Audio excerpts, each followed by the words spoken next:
স্বাগত আজকে বাংলাদেশে। আপনাদের সঙ্গে আছে আমি খালেদ মুহিউদ্দিন। টিআইবির জরিপ প্রায় বিরোধী দলের হাততালি পায়, কুড়ায় সরকারি দলের নিন্দা। তাদের সংসদ পর্যবেক্ষণে এবার খুশি রাজপথের বিরোধী দল, তবে সংসদে সরকার ও বিরোধী দুই পক্ষই নাখোশ। এসব নিয়ে আজকে আলোচনা। সংসদের টিআইবি কথা বলতে স্টুডিওতে আছেন টিআইবি ট্রান্সপারেন্সি ইন্টারন্যাশনাল বাংলাদেশ টিআইবির চেয়ারপারসন মানবাধিকার কর্মী অ্যাডভোকেট সুলতানা কামাল এবং জাতীয় সংসদের সরকার দলের চিফ হুইপ আসম ফিরোজ।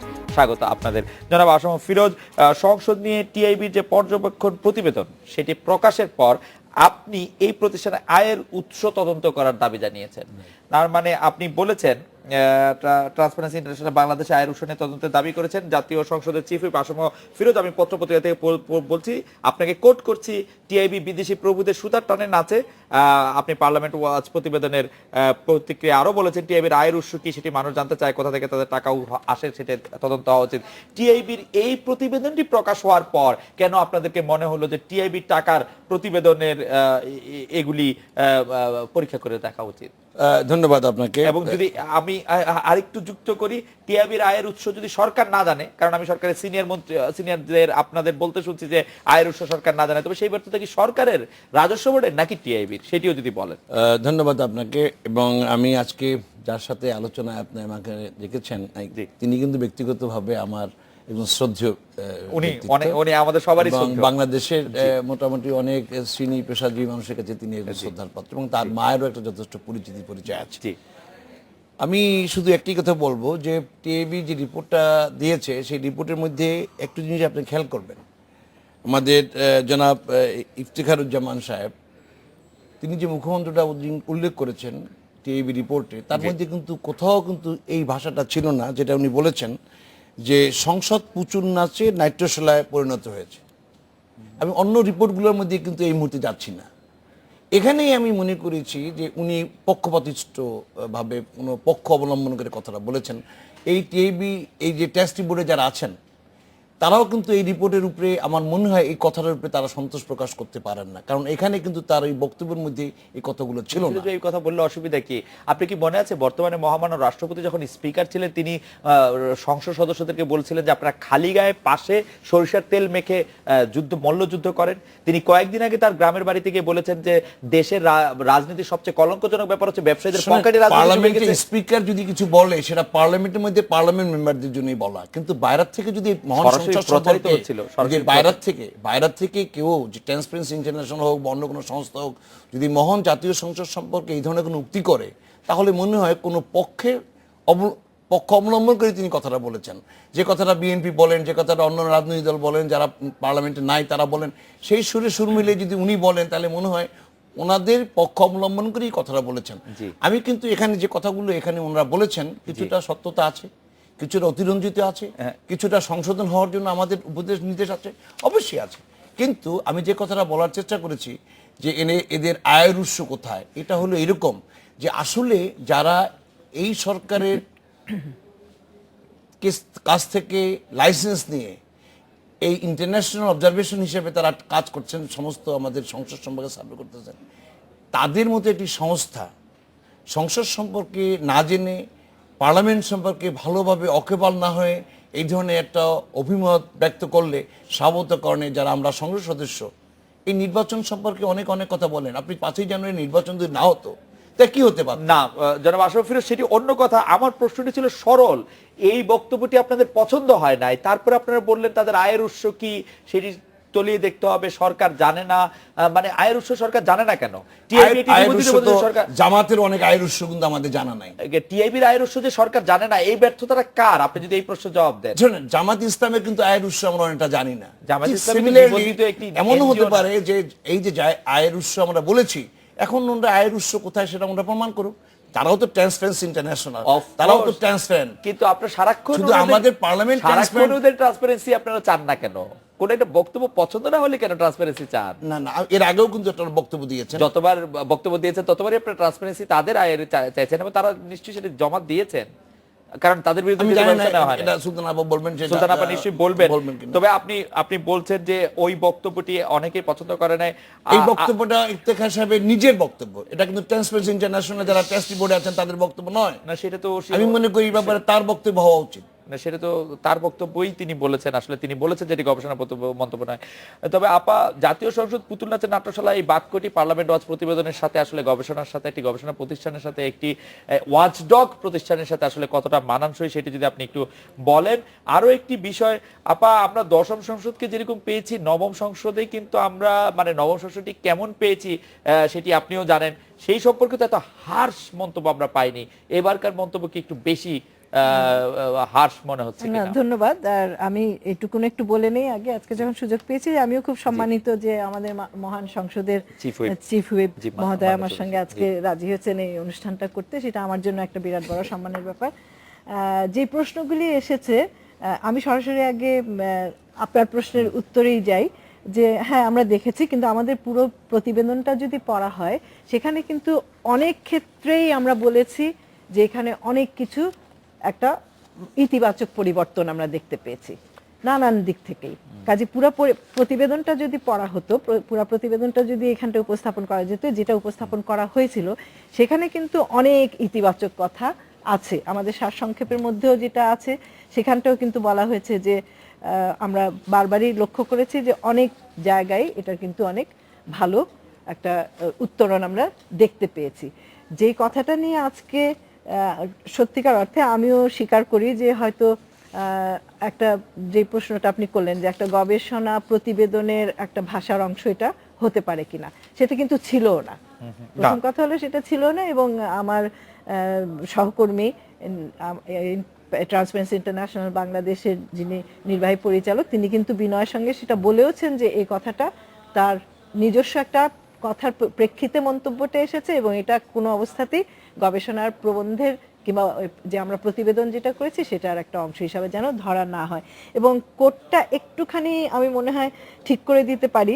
আমাকে তিনি যে কথাটা বলেছেন, আমি ঘটনাক্রমে সেদিন উপস্থিত ছিলাম না যখন প্রতিবেদনটা উপস্থাপন করা হচ্ছে, কিন্তু তিনি যে কথাটা বলেছিলেন যে যদি এরকম হয় যে প্রধান বিরোধী দল তার প্রত্যাশিত কিংবা আকাঙ্ক্ষিত ভূমিকাটা পালন করতে না পারে এবং বিভিন্ন জায়গায় তাদের একটা দোদুল্যমানতা, এবং কোনো সময় তারা যে কথাগুলি তুলছেন সংসদে, আবার দেখা যাচ্ছে যে যখন ভোটের ব্যাপারটা আসছে তখন সেটার বিরুদ্ধেই আবার তারা ভোট দিচ্ছেন, এরকম যদি একটা পরিস্থিতি চলতে থাকে, এক্স্যাক্টলি কথাটা এসেছিল যে পুতুল নাচের নাট্যশালার মতো মনে হতে পারে।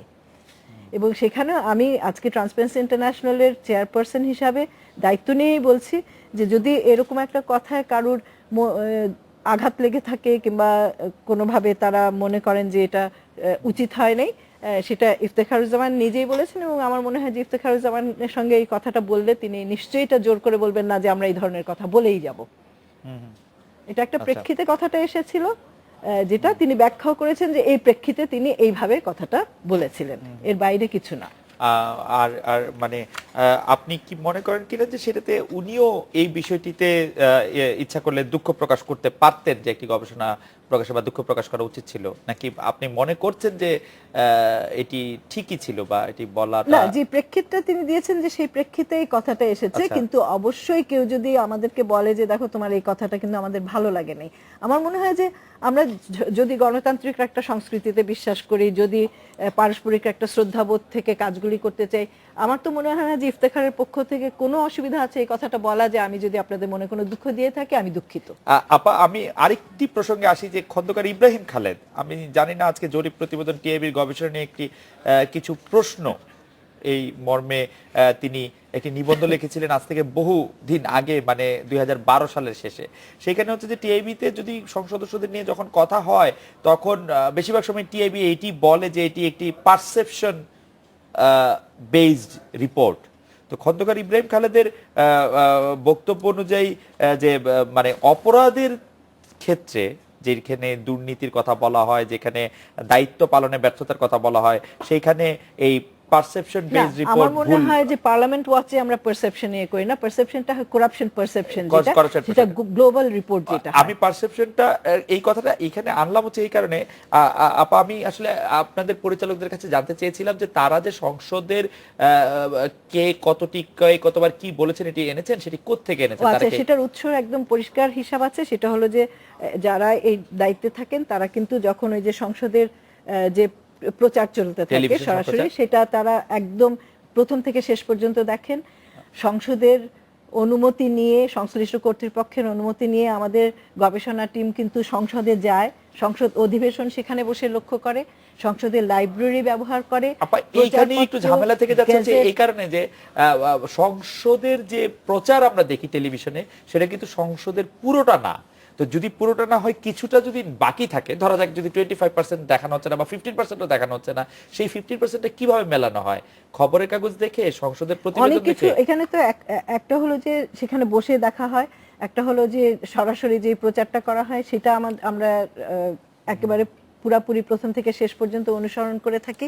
তারপরে যে গেজেটগুলি বার করা হয়, যে তাদের, আমি এখানটায় রয়েছে সেই উৎসটা আমাদেরকে যে লেখাই রয়েছে, আমরা বলছি যে পরিমাণবাচক এবং গুণবাচক উভয় ধরনের তথ্যই সংগ্রহ করা হয়।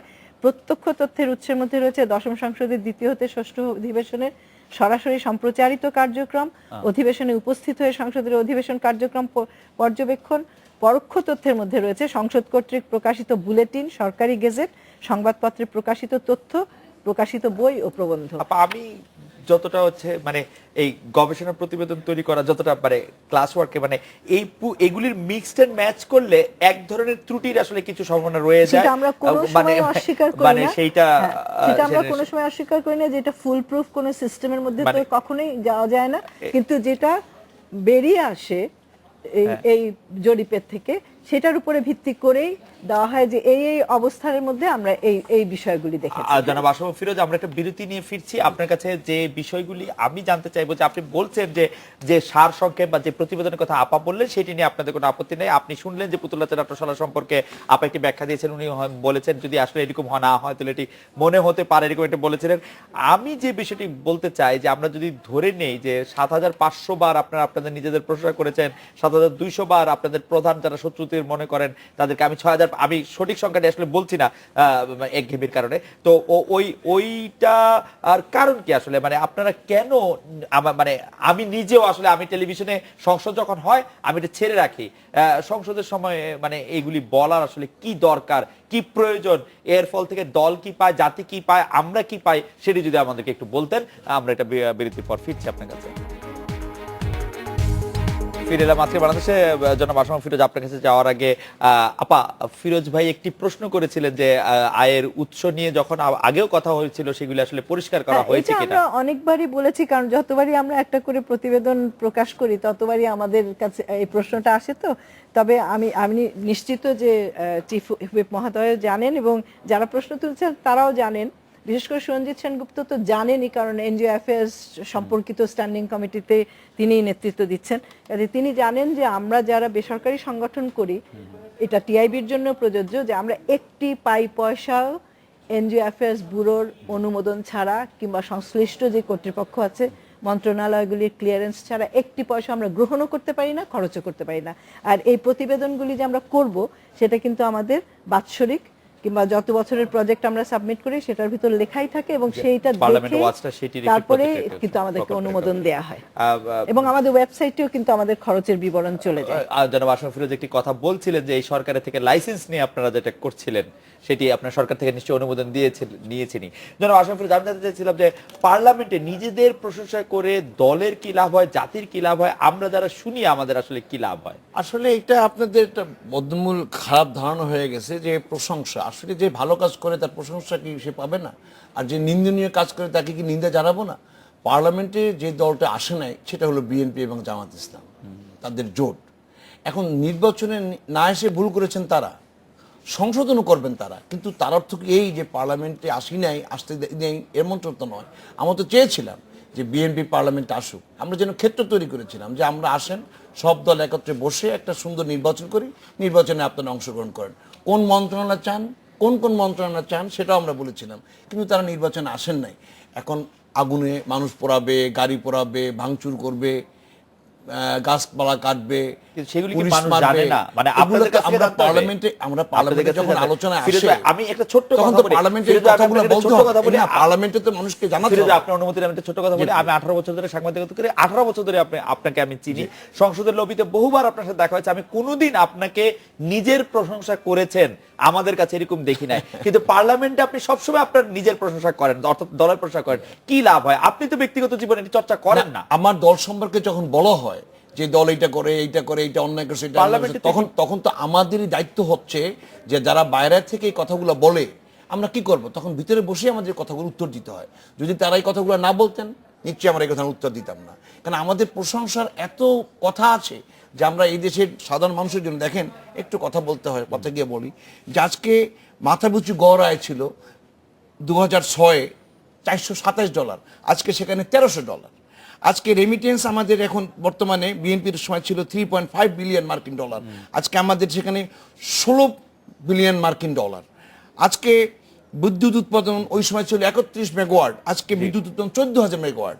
আজকে রপ্তানি উৎপাদন 14,000 মেগাওয়াট না, বিদ্যুৎ উৎপাদন সক্ষমতা 14,000 মেগাওয়াট, আমরা 11,000, আজকে 7,000 মেগাওয়াট বিদ্যুৎ উৎপাদিত যাই হোক আমাদের মোটামুটি যে মানে কারণ আসলে সক্ষমতা আর মানে উৎপাদনের মধ্যে একটু তফাৎ তবে আছে। রপ্তানি আয় আজকে 32 বিলিয়ন মার্কিন ডলার, যেটা বিএনপির আমাদের ছিল মাত্র 1.3 বিলিয়ন মার্কিন ডলার। ওকে, তো আজকে বৈদেশিক মুদ্রা রিজার্ভ আমাদের 27 বিলিয়ন মার্কিন ডলার। মানে এই কথা, অর্থাৎ আমাদের কথা হলো যে আমরা কিন্তু সরকার আছি জোর করে নয়, রাইট, জনগণের ভালোবাসা নেই। এখন নির্বাচন হয় না, এই কথাটাই বারবার বলতে গিয়ে আমাদেরকে ছোট করা হয়, আমাদেরকে বিব্রত করার অবস্থা ফলানো হয়। যদি আজকে নির্বাচন না হতো তাহলে নিশ্চয়ই থাইল্যান্ডের মতো একটু সামরিক জান্তা সরকারে আসতো।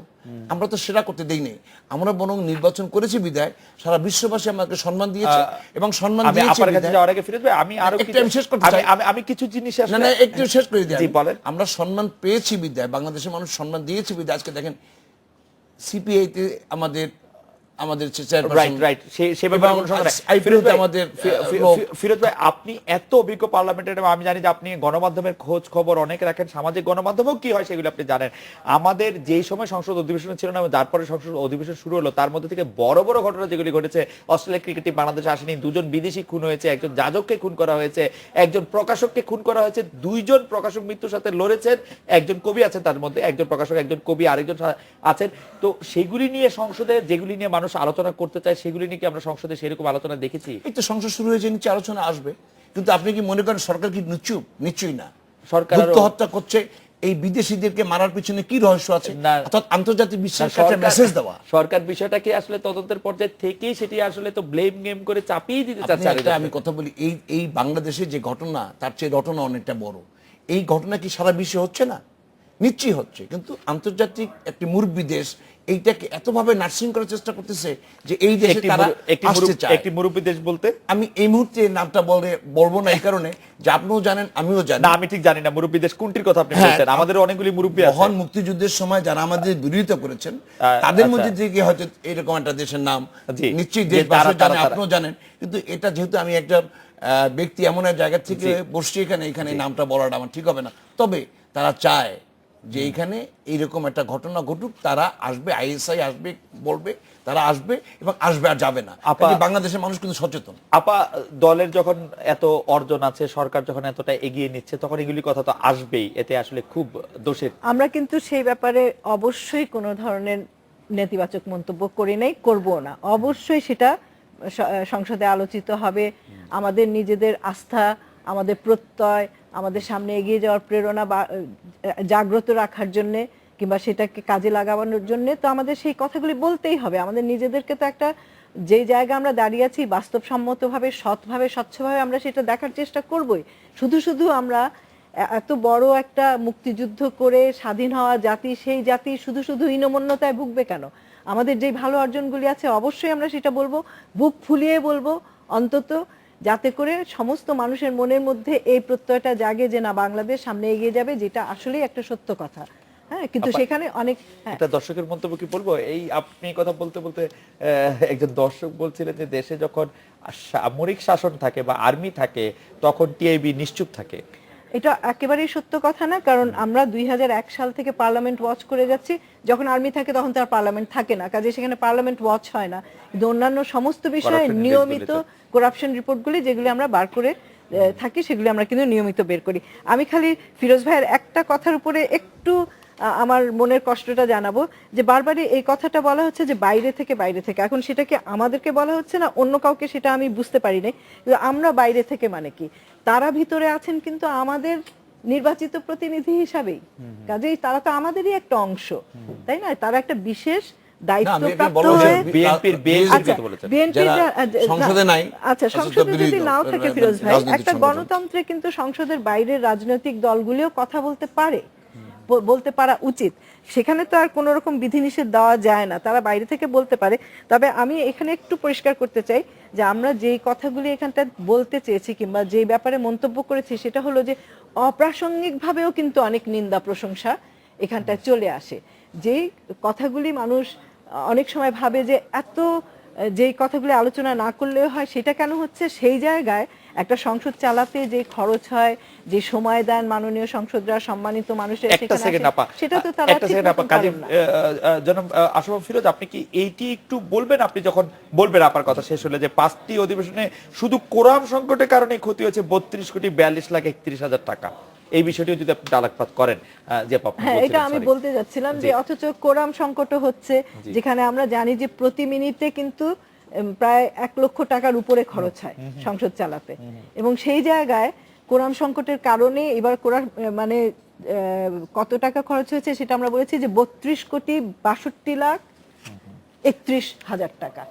এটা তো আমাদের আমি অবশ্য 42 লাখ দেখতে পাচ্ছি, 32,62,62 লাখ আপনারা বলেছেন। 62 লাখ এখানে 42 লাখ টাকা আছে।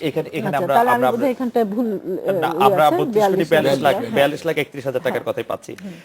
আপা, আশরাফ ফিরোজ ভাইয়ের কাছে যাওয়ার আগে একটা ছোট্ট করে একটু কি আপনি বলবেন, যাতে সংসদ সদস্য, সরকারি দল, বিরোধী দল যখন যাকে নিয়ে আপনারা জরিপ, পর্যবেক্ষণ বা প্রতিবেদন তৈরি করেন, তখন তো আপনারা সংশ্লিষ্ট পক্ষগুলিকে আগে দেন কিনা, নাকি গণমাধ্যমের সামনে সবার আগে তুলে ধরেন? কাছাকাছি সময়ে সেটা হয়, কাছাকাছি সময় আগে গণমাধ্যম। কারণ আমাদের মনে এই প্রশ্নটা এসছে এই কারণে যে আমাদের গবেষক দল দেখেছে যে প্রচারে কাজ প্রসারিত হয় ঠিকই, মানে টিআইবি সর্বোচ্চ প্রচারই পায়, কিন্তু ইতিবাচক পরিবর্তন কতটা আসে এই প্রতিবেদনে এই কষ্টটার ফলে, সেটি কি আপনারা কখনো দেখেছেন কিনা? বা তাদের সাথে আমরা যখন একটার পর একটা প্রতিবেদন করে আমাদের তো তুলনামূলক একটা চিত্র আমরা দেই, সেখানে তো আমরা বলি যে আমরা যখন যখন পার্লামেন্ট ওয়াচটা করেছি এই পরিস্থিতি ছিল, এইবার যখন করছি তখন সেই তুলনায় এতখানি হয়েছে, সেটা আমাদের প্রতিবেদনে আছে। জি, মানে আমরা যদি জানতে চাইছিলাম যে ধরা যাক যে পার্লামেন্ট ওয়াচে পার্লামেন্টের বিরুদ্ধে আপনারা এই ফাইন্ডিংস গুলি পেলেন, সেটা গণমাধ্যমের কাছে দেওয়ার আগে তাদের সাথে আলোচনা করাটা কি, একটা তো স্কুল বলে যে তাদের সাথে আলোচনা করলে পরে ইতিবাচক পরিবর্তনগুলো আসতে সুবিধা হয়, সেটি আপনারা কখনো হ্যাঁ, সেটা আমরা অনেক সময় করি, কিন্তু একেবারে নিয়মিতভাবে হয়তো করা হয় গণমাধ্যমের সামনে আগে সেটি। জনাব আশরাফ ফিরোজ ভাই, সাদা মাটা ভাষায় যদি ধরি, কোরাম সংকটের কারণে 32,42,31,000 টাকা ইয়াটা কি মেনে নেওয়া যায়? ধন্যবাদ আপনাকে। কোরাম সংকটের কথা যখন এখানে উল্লেখ করেছেন, তা আমাকে ব্রিটিশ পার্লামেন্টের কথাই বলা যাবে। ব্রিটিশ পার্লামেন্টে আপনারা নিশ্চয়ই লক্ষ্য করবেন, এখানে আমাদের জনাব আছেন, তিনি যথেষ্ট জ্ঞানী এবং অভিজ্ঞ এবং যথেষ্ট নলেজ নিয়ে এখানে আসছেন। ব্রিটিশ পার্লামেন্টে দেখবেন আপনারা যে অনেক সময় সদস্যরা 2, 3, 5 জন সদস্য থাকে, স্পিকার থাকে, কেউ গল্প করতেছে, কেউ বাইরে আড্ডা মারতেছে, সংসদে কোরাম নাই। তারপরে ব্রিটিশ পার্লামেন্ট নিয়ে কিন্তু এত আলোচনা হয় না। আর যেটা আপনারা বললেন যে কোরাম সংকটের কারণে 32 কোটি টাকা, সংসদ 24 ঘন্টার মধ্যে হয়তো 2.5 ঘন্টা 3 ঘন্টা সংসদটা বসে, ওই সংসদে যারা কর্মকর্তা আছেন, কর্মচারী আছেন, সংসদ সদস্য আছেন, স্পিকার আছেন, তারা কিন্তু বেতন ভাতা সুবিধা নিয়ে থাকে। সেখানে কোরাম সংকটের জন্য শুধু 32 কোটি টাকা নষ্ট হয়েছে, এই কথাটা কিন্তু আসলে বলা ঠিক হবে না। কারণ ওখানে 2,500 কর্মী আছে এখন পার্লামেন্টে, তারা বেতন নিচ্ছে। ওখানে 350 জন এমপি আছে, মন্ত্রী আছে, তারা বেতন ভাতা নিচ্ছে। এখানে অনেক সুযোগ সুবিধা দিতে হচ্ছে, তেল, গাড়ি ইত্যাদি সব মিলিয়ে যদি 200 কোটি টাকা একটা বাজেট হয়, সেই বাজেটে যদি বাংলাদেশের যেখানে 3 লক্ষ কোটি টাকার বাজেট, সেখানে একটা মহান সংসদে মাত্র 200 কোটি টাকার বাজেট, তার মধ্যে আমরা খরচ করি 160-70 কোটি টাকা। সেখানে কোরআন সংকটের কারণে 32 কোটি টাকা, তাহলে দৈনিক খরচ কত? না না ঘন্টায় ঠিক কত আছে, খরচ? আপনি কোরআন সংকটের জন্য আপনি খরচটা বাদ দেন। কোরআন সংকট হবে কেন সংসদে? কোরআন সংকট আমি আপনাকে বলি, কোরআন ব্রিটিশ সংকটের পার্লামেন্টে জন্য- আপনি কোরআন সংকটের কথা বলেন, ব্রিটিশ পার্লামেন্টে 640টির উপরে সিট, ওরতে বসার জায়গায় আছে 220-30টা। ওইখানের মধ্যে অনেকগুলি পার্লামেন্টারি কমিটি আলাদা আলাদা ভাবে কাজ করে, অনেকের আলাদা এখন আলাদা কোরআন দায়িত্ব থাকে। সংকটের যে Shadow 60 জন minister মেম্বার থাকে। আমরা বলি, জি, এই 60 জন মেম্বারটা আমরা যদি উঠেই দিই তাহলে তো কোরআন সংকটের কোনো প্রশ্ন নাই। রাইট। এটা তো সংবিধানে আমরা এই কথাটা বলছি এই জন্য যে অন্তত মেম্বাররা উপস্থিত থাকুক, Right. সেই কারণে এই সংকটটা রাখা হয়েছে। It is not a mandatory. এমন হতে পারে কোন এক সময় কোরআন সংকটের কথা কোরআনটা আপনারা উঠাই দিতে পারেন, কিন্তু আপনি কি মনে করেন আমি মনে করি 350 জন সংসদ সদস্যের মধ্যে মানে সবাই মানে একটা সংসদ ধরেন মাগরিবের যখন বিরতি দেয়, 20 মিনিটের বিরতি দেয় স্পিকার, একটা লোক যখন নামাজে যায়, আমরা চেষ্টা করি লোকটা ফেরত আসার জন্য, নামাজে যায়, উজু করে, নামাজ পড়ে, দেন ফেরত আসে, উজু করে, নামাজ পড়ে, দেন ফেরত আসে, এক কাপ চা খায়, 20 মিনিট হয়তো হয় না, সেখানে 25 মিনিট থেকে 30 মিনিট হয়ে যায়। এই 5-7-10 মিনিট হয়তো এদিক সেদিক হতেই পারে, খুব স্বাভাবিক। কিন্তু এখানে কোনো দুর্নীতি নাই। এখানে কিন্তু অন্য অন্য জায়গায় কিন্তু অনেক দুর্নীতি থাকতে পারে, কিন্তু এখানে ক্রম সংকটে কোনো দুর্নীতি নাই। ইচ্ছাকৃতভাবে আসে তাও না, হয়তো চা চক্রের কারণে, নামাজের কারণে, 2 বেলা নামাজ, 2টা নামাজ হয়, আসর নামাজ হয়, মাগরিবের নামাজ হয়, সেই কারণে দেরি হতেই পারে। আমরা একটা বিরতি নিয়ে, বিরতির আগে আমি আমার পারসেপশনটা বলি। আমার পারসেপশনে হচ্ছে যে আপনারা অল্প কিছুজন সংসদ সদস্য বাদে সবাই সংসদ সদস্যের অধিবেশনের কাজটিকে খুব হালকাভাবে এবং খুবই অগুরুত্বপূর্ণভাবে আমি আমি সব ব্যাপারে আপত্তি করব না। উপস্থিত থাকা উচিত, এটা আমি অবশ্যই বলবো। উপস্থিতি মাননীয় সংসদ সদস্যদের উপস্থিতি থাকাটা এটা অবশ্যই ব্যাপারটা গুরুত্বপূর্ণ বলে আমরা মনে করি। অংশগ্রহণের ব্যাপারটা আমরা গুরুত্বপূর্ণ বলে মনে করি। আমরা একটা বিরতি নিয়ে ফিরছি আবার আপনাদের কাছে। ফিরে এলাম মাছের বাংলাদেশের জনাব আসম ফিরোজ। গতকাল সংসদে আলোচনার এক পর্যায়ে জাতীয় পার্টির সাংসদ কাজী ফিরোজ রশিদ বলেছিলেন টিআইবি ট্রাস্টি বোর্ডে আওয়ামী পন্থীরাই বেশি। আবার কিছুদিন আগে টিআইবি কে বিএনপির অঙ্গ সংগঠন বলেছিলেন আওয়ামী লীগ নেতা তোফায়েল আহমেদ।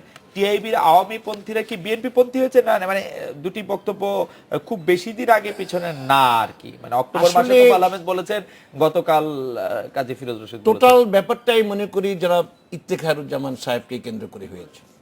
টিআইবির লোক কোন পক্ষের, আমার পক্ষের না অন্য পক্ষের, এইটা আমার বিবেচ্য বিষয় নয়। এটা টিআইবি যারা করেন, যারা টেস্ট রিপোর্টে আছেন তারাই বলবেন। এখানে কিন্তু টেস্ট রিপোর্টে যারা যারা আছেন তাদের সবাই ছবি সহ আমার কাছে কাগজটা আছে, আমি নামগুলো বলতে চাই না, দেশবাসী অনেকটা জানবে।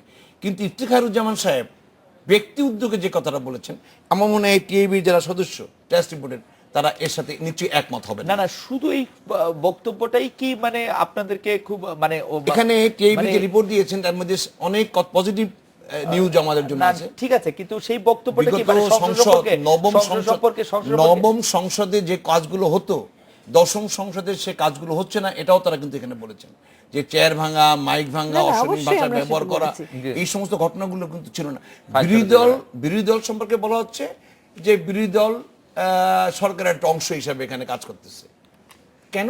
মন্ত্রী পরিষদ আছে। আচ্ছা, এই কথাটা পৃথিবীর কোন জায়গায়, এখন তো অনেক জায়গায়, জার্মানিতে যান, অস্ট্রেলিয়াতে যান, সেখানে কিন্তু সরকার এবং বিরোধী দল দেশ এবং জাতির কল্যাণের জন্য একত্র হয়ে কাজ করছে। কাজে আমি মনে করি যে এখন তো দেশের বিশ্বায়নে উন্নয়নের ছাপ পড়েছে। বাংলাদেশের যে উন্নয়ন কাজগুলো আমাদের প্রধানমন্ত্রী শেখ হাসিনা করছে, আমি তো মনে করি এটা অনেক অনেক দেশের প্রশংসা রেখেছে। জনাব আসম ফিরোজ, এটি নিয়ে প্রশংসা কিন্তু জাতীয় পর্যায়ে হয়েছে, আন্তর্জাতিক পর্যায়ে হয়েছে, আমরা সব জায়গায় করেছি। কিন্তু আমার একটা খুব জানতে ইচ্ছা করে একাডেমিক ইন্টারেস্টে যে আওয়ামী লীগের বা বর্তমান সরকারের জনাব আসম ফিরোজের সহন শক্তি যেটাকে, সেটি কি অনেক কমে যাচ্ছে ধীরে ধীরে? মানে কারণ আমরা যদি, আপনি ব্রিটিশ পার্লামেন্টের কথা বলছিলেন, ব্রিটিশ পার্লামেন্টকে পাপেট শো বলা হয়েছে অনেকবার। এইটি সংবাদপত্রের কলামে লেখা হয়েছে। আপনি যদি শুধু ব্রিটিশ পার্লামেন্ট পাপেট শো এই কথা দিয়ে গুগল করেন, গণতন্ত্রের প্রাণকেন্দ্র হলে ব্রিটিশ। হ্যাঁ, কিন্তু তারা তো এত রিয়েক্ট করে না। আপনারা এত কষ্ট কেন পেলেন? আমরা রিয়েক্ট তো টোটাল ব্যাপারটা করি নাই, কিন্তু ওই একটা জায়গায় আমরা রিয়েক্ট, সেইটাই জায়গা থেকে আমরা চেয়েছিলাম ইতিমধ্যে নিশ্চিত ট্রান্সপারেন্সি ইন্টারন্যাশনালের যারা ট্রাস্টি বোর্ডে আছেন বা যারা কমিটিতে আছেন, ইফতেখারুজ্জামান সাহেবের ব্যক্তিগত যে কথাটা, সেটা এতদিন হয়তো তিনি প্রত্যাহার করে নেবেন। জনাব আসম ফিরোজ, আপনি বলছেন যে এটি প্রত্যাহার করে নেবেন বা এটি আশা করছেন, কিন্তু আমরা আপনার বক্তব্যই খেয়াল করি। আপনি বক্তব্যের মধ্যে আসলে কি বলছেন? আপনি বক্তব্যের মধ্যে বলছেন যে টিআইবির আয়ের উৎস নিয়ে তদন্তের দাবি করেছেন। আপনি দেখেন সুরঞ্জিত সেনগুপ্ত বলছেন যে পার্লামেন্টারি প্রিভিলেজ কমিটির সামনে তাদেরকে নিয়ে আসা হবে, তাদেরকে বলা হবে তাদের ভুল প্রতিবেদন, ভুল তথ্য, ভুল কিছু এবং তাদের অর্থের উৎস কোথায়। এবং সুরঞ্জিত সেনগুপ্ত আজকে ডিটেইলড বলেছেন যে আমরা কেউ জানি না তাদের তাদের আয়ের উৎস কোথায়? মানে মানে এটা তো শুধু ইফতেখার, মানে একটি বক্তব্যের কথা বললে তো এখন ব্যক্তি অনেক সময় অনেক ব্যক্তির আয়ের উৎস জানি না, কিন্তু ট্রান্সপারেন্সি ইন্টারন্যাশনালের হয়তো তাদের আয়ের উৎস মানে জানা ব্যাপারটা হচ্ছে যে সম্ভব। ডক্টর ইফতেখার যেমন আয়ের উৎস, আয়ের উৎস ডক্টর ওখানে ইফতেখার ব্যক্তির যেমন- কোথা থেকে এই ল্যাঙ্গুয়েজটা কোথা থেকে আসছে, সেটা কিভাবে সম্ভবত উনি আয়ের বললেন? উৎসর কোনো এটা আমার সম্পর্ক ব্যাপারটা আছে ওনার প্রতি আমাদের অনেক সন্দেহ যে উনি এই কথাটা বললেন কেন। আপা আরেকটি বিষয়, আমাদের দর্শকদের মধ্যে কেউ কি বলেছেন যে আসলে কি সরকারি সবসময় টিআইবির সমালোচনার মুখে থাকবে, সরকারের বিরোধীরা কি কখনো টিআইবির সমালোচনার মুখে থাকবে না, বা টিআইবি কি তাদেরকে সমালোচনা করার কোন একটা জায়গা খুঁজে বের করবে না? যেমন আপনি একজন মানবাধিকার কর্মী, আপনাকে আমরা খুবই সমালোচনায় মুখর হতে দেখেছি যখন 3 মাসে পেট্রোল বোমা গাড়ি পোড়ানো, আপনি নিজে অনেকবার এই শিশুদের দেখতে গিয়েছেন, আপনি বলেছেন, কিন্তু প্রতিষ্ঠানের পক্ষ থেকে কি এগুলো আসলে কখনো বলা সম্ভব না, নাকি প্রতিষ্ঠান এগুলি বলার যে আপনি ম্যান্ডেটের কথা বলছিলেন সেই ম্যান্ডেটের বাইরে এগুলি? টিআইবির একটা নির্দিষ্ট কাজ হচ্ছে যেখানটা দুর্নীতি বিষয়ক ব্যাপার থাকে, সুশাসনের সঙ্গে সম্পর্কিত থাকে, সেই জায়গায় কথা বলা, এবং সেই সুশাসনটাও হচ্ছে যে দুর্নীতির সঙ্গে সম্পর্কযুক্ত এমন কোন জায়গায় সুশাসনের যদি অভাব হয় তখন টিআইবি সেখানে কথা বলে। আমি যেই জায়গা থেকে তখন অনেক বেশি কথা বলেছি সেটা হলো আইন সালিশ কেন্দ্রের পক্ষ থেকে, যেটা একটা মানবাধিকার সংগঠন, এবং আমার ব্যক্তিগত উদ্যোগ থেকে, এবং সেখানে ইফতেখার কিন্তু ব্যক্তিগতভাবে অনেক কিছুই বলেছে, অনেক কথা বলেছে। কাজে টিআইবির তো একটা স্পেসিফিক ম্যান্ডেট আছে, সেই ম্যান্ডেট অনুযায়ী তাকে কাজ করতে হয়। আবার সুশাসনের ক্ষেত্রে যারা আসলে এত বড় রাজনৈতিক দল, তাদের ভূমিকা কি আসলে কখনো সমালোচনা করা যায় কিনা? না, আমি শুধু জানতে চাইছি যে টিআইবির ম্যান্ডেটটা কি শুধু অ্যান্টি এস্টাবলিশমেন্ট, শুধুই সরকারের বিপক্ষে যেগুলি যাবে বা যায়, শুধু না, সবকিছু যে সরকারি ব্যাপার নিয়ে কথা বলে তা তো না, অনেক প্রতিষ্ঠান নিয়েও তো আমরা কথা বলি, এমনকি এনজিওরও তো বিরুদ্ধে প্রতিবেদন করেছে, ট্রান্সপারেন্সি ইন্টারন্যাশনাল এনজিওটাও করেছে। দুর্নীতি নিয়ে তারা আলোচনা করে। বলেন তো, বিএনপির আমলে যেভাবে দুর্নীতির ফিরিস্তি মন্ত্রীদের বিরুদ্ধে এসছে, বলেন আওয়ামী লীগের কোন এমপির বিরুদ্ধে, মন্ত্রীর বিরুদ্ধে এরকম দুর্নীতি ফিরিস্তি এই পর্যন্ত আবিষ্কার করতে পেরেছে ট্রান্সপারেন্সি ইন্টারন্যাশনাল? পারে নাই। আমার প্রধানমন্ত্রী জননেত্রী শেখ হাসিনা, তিনি তো সর্বসময় বলেন যে আমি মন্ত্রী পরিষদে নিয়োগ দিই, আমি এমপির মনোনয়ন দিই, যদি কেউ দুর্নীতি করে তার নিজের দায়িত্বে, সেখানে আমি দায়িত্ব নিতে পারবো না, এবং এটা তো পরিষ্কার দায়িত্ব নিতে হয়তো পারবেন, তাকে বরখাস্ত করতে হবে বা তাকে কোন শাস্তি দিতে হবে, সেই দায়িত্ব আমি তো মনে করি আমার পার্লামেন্ট সম্বন্ধে যখন বলা হচ্ছে ট্রান্সপারেন্সি ইন্টারন্যাশনাল, পার্লামেন্টই কি কোনো দুর্নীতির মধ্যে জড়িত আছে? ওই ম্যান্ডেটটা সুশাসন সম্পর্কে ম্যান্ডেটটা নেওয়া আছে, আপা বলছিলেন যে পার্লামেন্ট ওয়াচটা যে ওনারা করবেন সেই ম্যান্ডেটটাও আসলে আপনাদের কাছ থেকে নেয়াই আছে। আমরা একটা বিরতি নিয়ে ফিরি, কিন্তু আপা এই প্রসঙ্গে একটু জানতে চাইবো যে আপনারা যে দুর্নীতি নিয়ে কাজ করেন সেই দুর্নীতির ক্ষেত্রে আপনারা একটা গুণগত পরিবর্তন দেখছেন কিনা, যেটা আওয়ামী লীগ সবসময় দাবি করে যে বিএনপিতে যারা শীর্ষ পর্যায়ে বা কর্তা ব্যক্তি ছিল তাদের তুলনায় এই সরকারের শীর্ষ পর্যায়ে বা কর্তা ব্যক্তির মধ্যে দুর্নীতির পরিমাণ কম, এরকম কোন আপনারা দেখছেন কিনা? আমরা একটা বিরতি নিয়ে ফিরছি আপনার কাছে।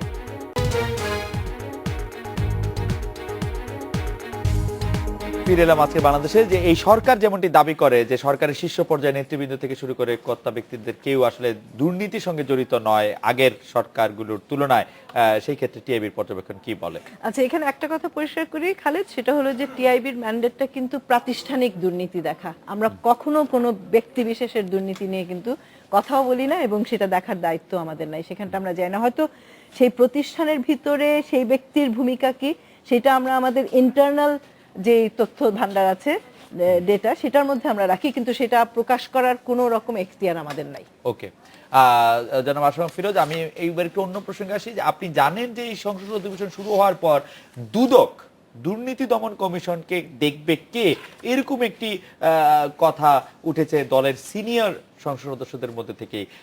এই বিষয়টি এখন এত জরুরি কেন মনে হচ্ছে যে দুর্নীতি দমন কমিশনকেও আসলে একটু নিয়ন্ত্রণ করা দরকার, দেখা দরকার, চোখে চোখে রাখা দরকার, কেন এটি এরকম মনে হচ্ছে? আসলে এই ব্যাপারটা আমি আপনার কাছ থেকে নতুন ভাবে জানার চেষ্টা করছি, আমি এতটা ওকে বল নয়, তবে আমি মনে করি দুর্নীতি দমন এটা আসলে আমাদের প্রধানমন্ত্রী সবসময় বলেছেন যে দুর্নীতি যার যার ব্যক্তিগত, এখানে সরকার কোনো দায় দায়িত্ব নেবেন না। যদি কেউ মন্ত্রী পরিষদে কেউ থাকেন বা কোনো এমপি যদি তারা নির্বাচনী এলাকায় নিজ দায়িত্বে কোনো দুর্নীতি করেন, সেই দায়িত্ব তাকে নিজেই অবশ্যই তাকে বহন করতে হবে। এই জন্য সরকার, আপনি নিশ্চয়ই লক্ষ্য করবেন ইতিমধ্যে আমাদের কিছু এমপি সাহেব বা আমাদের কিছু প্রাক্তন মন্ত্রী, তারা হয়তো কেউ কেউ নাম এসছে, সেখানে কিন্তু দল কোনো ভূমিকা রাখছে না, দল কোনো স্টেটমেন্টও তাদের পক্ষে সবাই যাচ্ছে না, এবং তার নিজের দায়িত্বে তিনি সেটা ইয়ে করবেন, খণ্ডন করবেন, যে তিনি দুর্নীতি পরায়ণ কিনা, দুর্নীতিমুক্ত হওয়ার জন্য যা যা করার তাকে তিনি করবেন। আমার মনে হয় এই সংস্থাটাকে স্বাধীনভাবে কাজ করতে দেওয়া আমাদের সবারই উচিত বলে আমি মনে করি।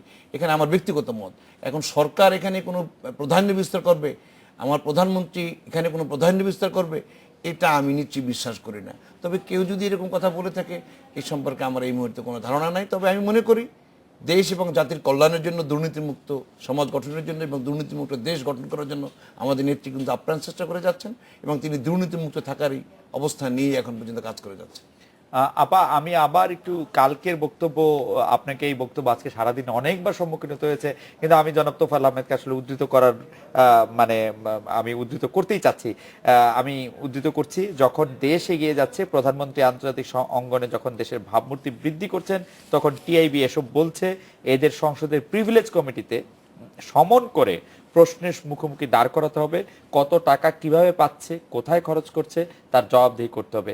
এদের একটাই কাজ, স্বাধীনতা অগ্রগতিকে বানচাল করা। আমি এটা আপনার তো আমার মনে হয় যে মাননীয় বাণিজ্য মন্ত্রীর নিজস্ব মতামত, সেটা তিনি দিতেই পারেন। যদি কোনো একটা ব্যাপারে তার কোনো মতামত থাকে, মত প্রকাশের স্বাধীনতা তার নিশ্চয়ই রয়েছে, ঠিক যেমন আমাদেরও রয়েছে।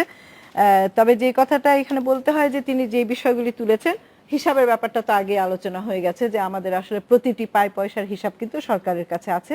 তাদের এনজিও অ্যাফেয়ার্স ব্যুরোর মাধ্যমে আমাদের ডিসির অফিসে প্রত্যেক মাসে রিপোর্ট দিতে হয়।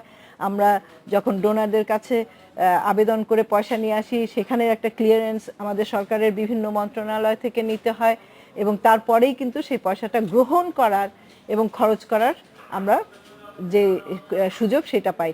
ব্যাংক এক পয়সাও আমাদেরকে দিবে না যতক্ষণ পর্যন্ত প্রয়োজনীয় প্রত্যেকটি ক্লিয়ারেন্স ব্যাংকের কাছে আমরা দাখিল করতে না পারবো। ব্যাংকে যদি টাকা এসেও যায় দাতা গোষ্ঠীর কাছে, তারপরে সেটা আমরা বার করতে পারি না, সেটা একটা। এখন প্রিভিলেজ কমিটিতে ডাকতে পারেন যদি সেরকম পরিস্থিতির উদ্ভব হয়, যারা এটার দায়িত্বে আছেন, ক্ষমতা যাদের হাতে আছে, তারা তো আমাদেরকে ডাকতেই পারেন। ডাকলে আমরা অবশ্যই সেখানটা হয়তো আমাদের যে জবাবদিহি করার আছে, কেউ তো জবাবদিহির উপরে না খালেদ, আমাদের যদি জবাবদিহি করার কোথাও বিষয় দাঁড়িয়ে যায়, আমরা কেন জবাবদিহি করব না? কারণ প্রত্যেক আমরা কাজই করছি জবাবদিহি নিয়ে, কাজে আমরা নিজের জবাবদিহির যে দায়িত্ব রয়েছে সেটা তার আছে পারি না। আমি একটু ফিরোজ ভাইয়ের কাছে জানতে চাইবো, তার আগে দর্শক আপনার কাছে কি জানতে চাইছেন? সুলতানা পার্টি বলছে যে তিনি আবারও, আমি এই কথাটি অবশ্য আগেই জানতে চাইছিলাম, যে দেশে 3 মাস যে জ্বালাও পোড়া করেছে তাতে টিআইবি চুপ ছিল কেন? আপনি বলছেন যে টিআইবির আসলে সেই ব্যাপারে কথা বলার ঠিক ম্যান্ডেট ছিল না, কিন্তু আমরা তো অবশ্যই বলেছি আইন সালিশ কেন্দ্র তো অত্যন্ত সোচ্চার ছিল। জনাব আশরাফ ফিরোজ, আপনারা এত মানে ধমক, মানে কেমন জানি একটা ধমকের সুরে বেশিরভাগ সিনিয়র নেতৃবৃন্দ আসলে কথা বলছেন ইদানিং, এইটি কারণটা কি? সুরঞ্জিত সেনগুপ্ত, তোফায়েল আহমেদ, আপনারা ওই ল্যাঙ্গুয়েজটা যেন আমাদের কাছে, কারোর কাছে, জাতির কাছে অ্যাকসেপ্টেড হয়নি, যে সংসদ পুতুল নাচের নাট্যশালা। এখান থেকে কিন্তু এই কথাগুলো আসছে। আমি অন্য রিপোর্টিং এর ব্যাপারে কিন্তু আমি তো বলছি, যেমনি ভাবে আমাদের আলোচনা সমালোচনা ছিল, তেমনি পজিটিভ সাইডগুলো কিন্তু তারা এখানে অনেকবার উল্লেখ করেছেন, যে নবম সংসদে, সপ্তম সংসদে, অষ্টম সংসদে যা হয়েছে, দশম সংসদে অনেক সাকসেস তারা উল্লেখ করেছেন। এখানে তারা আমি একটু যোগ করি যে আপনি এক কথা বলছেন যে রসের সাথে কি বলছেন, আপনি একটু দেখেন। আলোচনা শুরু আসলে তিনি করেছিলেন, আমাদের সংসদে এখন বিরোধী দলের যে নেতা আছেন তিনি, তারা কেন নতুন নির্বাচন দাবি করছে? যখন নির্বাচন বানচালের জন্য মানুষ হত্যা করা হচ্ছে তখন তো কথা বলেনি, তখন কেন মনোব্রত করেছিলেন? নতুন নির্বাচনের দাবি কি তাদের এখতিয়ারভুক্ত? তারা সংবিধান সম্মত নির্বাচনের প্রশ্ন তুলেছে, এটা তাদের এখতিয়ারে পড়ে কিনা? আমি এখানে একদম পরিষ্কার করি কথাটা, নতুন নির্বাচনের দাবি কিন্তু কোনোভাবেই করা হয়নি, না প্রতিবেদনে না মৌখিকভাবে। যে কথাটা সাংবাদিকদের প্রশ্নের উত্তরে ইফতেখার বলেছেন সেটা হলো যে এই যে সংসদের মধ্যে যে একটা বিরোধী দলের ভূমিকার দোদুল্যমানতা আমরা দেখতে পাই, একটা দুর্বলতা দেখতে পাই, এটা কি কাটানো যায় যদি একটা নতুন নির্বাচন হয়? সেখানে উত্তরে বলা হয়েছিল যে হ্যাঁ, নতুন নির্বাচন হলে হয়তো এটার থেকে একটা উত্তরণ ঘটতে পারে, কিন্তু সেটা কখন হবে, কিভাবে হবে, সেটা কিন্তু ঠিক করবেন আমাদের রাজনৈতিক নেতৃবৃন্দ। এই কথাটাও ইফতেখার বলেছেন। হ্যাঁ, কাজে এটা সম্পূর্ণই কিন্তু বলা হয়েছে যে এটা রাজনৈতিক নেতৃবৃন্দরা ঠিক করবেন যে কখন হবে, কিভাবে। এই অরাজক পরিস্থিতি থেকে মুক্তি পেতে গেলে একটি নির্বাচনই একমাত্র পথ, এই কথাটাই তিনি বলেছেন। আসলে বোধহয় এগুলি প্রতিবেদনে ছিল না, এগুলি আসলে কথা বলেছেন এবং আপা সেখানে ছিল না। আপা, আমি বলি এখানে একদম কোট করে দেয়া আছে আমার জন্য, আমাকে আজকে টিআইবি থেকে এটা দেওয়া হয়েছে।